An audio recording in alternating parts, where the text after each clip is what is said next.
anụ m otu nwanne anyị nwaanyị akpọ m sị m nwaanyị mba nnọọ m za ya sị m werekwa akụkọ unu ga-egbotowara ya ụmụ okorobịa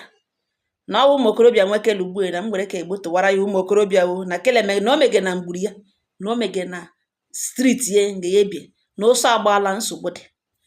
na m were ihe nụnụ gbotowara ya ụmụ okorobịa ka ha kpachapụ anya ha na enwewepụ ha onye riga ezigbo nri ụmụ nwoke ndị nwe ikpukpu aka esu mgbe niile akpaliela ha aka nọ na ha esuola na ha kpachapụ anya ha. According to the lady kpọrọ m ọ sị na enwere nwa okorobịa gara ga eburu nwa agbọghọbịa ndị oke akpa ege eje Olosho buru the girl ya na ya bụ ekwuo ihe ọ ga-akwụ ya n'otu abalị chi ehu ọkwọ ya ugwu ọlawa ọ ya ka a kpọrọ ya nwa anọ ntara ha ekwekwucha ya na nwatakịrị elolenụ n'ime abalị o bu nwatakịrị lota ọ ya ka ọ gara aga buru nwa agbọghọbịa nta ya na ya bụ ekwuchakwa price ya kpọrọ ya elo mana nga obi nwa landlord room ke window ya face window ke this tenant na-agara ga eburu Olosho nwa landlord ke nwoke nwa okorobịa nta nọkwanụ n'ime ụlọ ya na room ya mana enwe ihe mewere enwe ihe okwu dashiwe ike na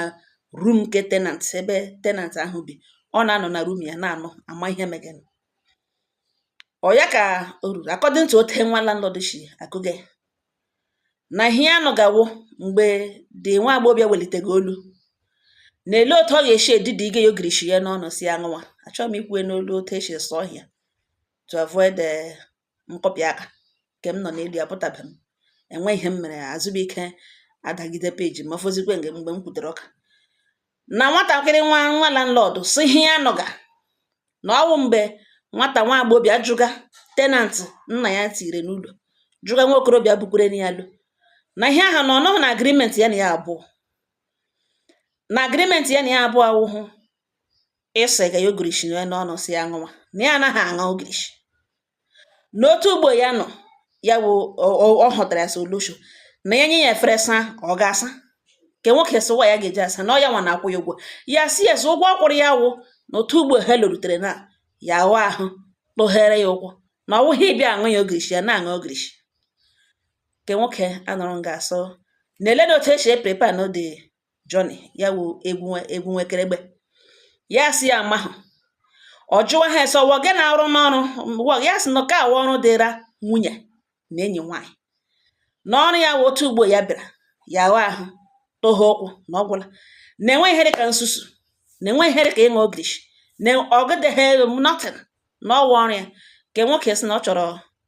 na ọ gbaga ya fast game na ya gakwa merekwa ya ahụ ngarugbo na ya gụkwa ha akwụ ya ụgwọ ke nwaanyị sị ọ ghara na ịkwụ ya ụgwọ na o chetakwa na ebe o buru bịa na ọwụ n'ụlọ ya na ọkwa ahụ na ụlọ kwakịrịkwa na ọ n'ụlọ ego o buru ebia na ya nọ na-eme ihe akwụkwọ ụgwọ na ọsọ enyi ego na ya ma otu ya si abịa jebe iwere ego na ihe ha kwuge from 11 kwugide ha na-akpọ isiokwu nwa ogirishi aṅụ n'ogirishi emecha ke nwaanyị sị na ya fọs wele ya were isi etige n'ogirishi na o were ogirishi ya achị ya n'ọnụ si ya ṅụwa na ya ọnụhụ na services ọ kwụrụ ụgwọ na ihe ọzọ ya nọrọ kpum bịarụzi ka ke nwoke ọkụwaziri ke nwaanyị nụtara ihe ya nọ ahụ olu ke nwaanyị ahụ enwe na ụdị o jirikwa ya ihe ya ma enwe ya nọ ahụ olu the girl dey defend zikwe ha onwe ya again for over 30 minutes ya filie na ikekwe esetụlụla ọ wụzi mgbe ke nwoke meweziri call ya amaghị onye okpoga na-agwa onye ahụ emeziri onye ahụ explain ihe ya nụpeziri wo na the girl nọ nọ stable na okwugo ezigbo okwu na ya amaghị otu echi ya fat na elute ihe ya akọzi ya bịa ụtazi na that girl enwene problem ihe ahụ sanda ya nọ na ihe ka ọ kụrụ ya nwatakịrị agbapụ ga kora mpe akpọla polisi kọrọ ha aka na door as early as 6 o'clock lekwe ka nwa agbọghọbịa nụtara rụkwere ọnụ o mekwuge ha okwu okuge ha ume nothing ajụwa esi nna ọ gịnị mere na ya amahụkwa ahụ na o mechara ka onye nwetara obere fever this and that nwata kwara ikwana ikpe kwara ya na ejikwara hụ ya bịa gara aga gbara egwu gwantelọgwa na ebe eshi kpere elu ọ wụzi nwa landlord kọgazi ihe ọ nụrụ na otu o shiri nụ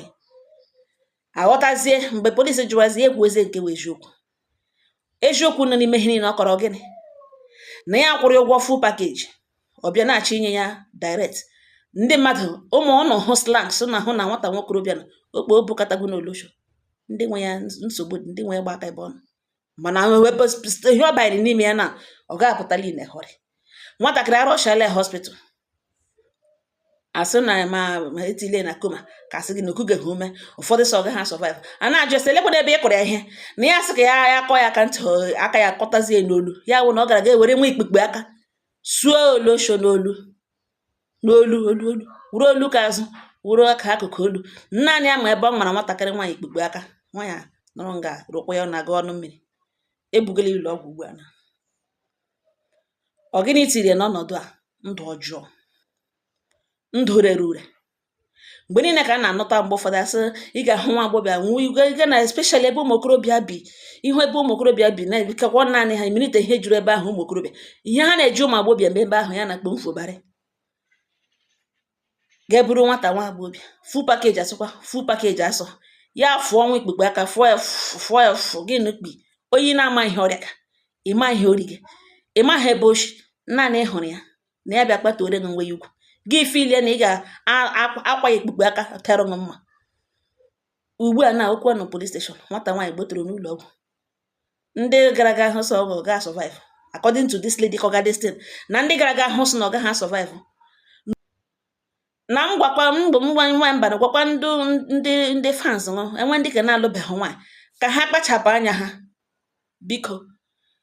na ụfọdụ ụmụ okorobịa na-aga aga eburu ndị dị otu a na ọnwegwa onye ma onye ka onye arịaga ka ọrịa ụmụnne m na-anụkwanụ biko n'odo maka onwe nwa na-awụ alụsha kwana mmadụ mụrụ na ya nọ nne na nna nwekwa amakwa ha ihe ọrụ ga ikekwe o nwekwara nwa ụmụnne ya wụsara ihe niile wụsara ya ekụkọta ya ga-ewelara ha imagine isoro nwoke lawa ebe ịma ha ebe ọ lachi isoro ya gawa nnọọ ebe ọsọ ụlọ gị dọrọ ntị ya ikpete n'ụlọ ọkwa ihe ka na-eji ebute ju ha ka ọhịa na ụzọ ha buru ya soro nnọọ larute n'ụlọ ya pakeji onye ka na-ebukwe na-ebu mana full package ma ọma full package ma lesser package na ya na ya bụ kwuru okwu full package awụrụ na ọ ga-aṅụrụ mgbe o gburu isi ma akpa mgbugome ihe niile ma o teleshin ya lekwarawa everywhere ya jasa ya na ya full package ya na ya bụ full package na ọhịa ya kwụrụ ụgwọ na ego ọ kpatara ego ji ego kpata ga-eji ego eme ihe bara uru chọrọ nwa agbọghọbịa ịrụ mmanya na ebe ọ ga-emekọ ihe ya sị mbe ya ga-aga iburu onye ke na street ọ na-amaghị onye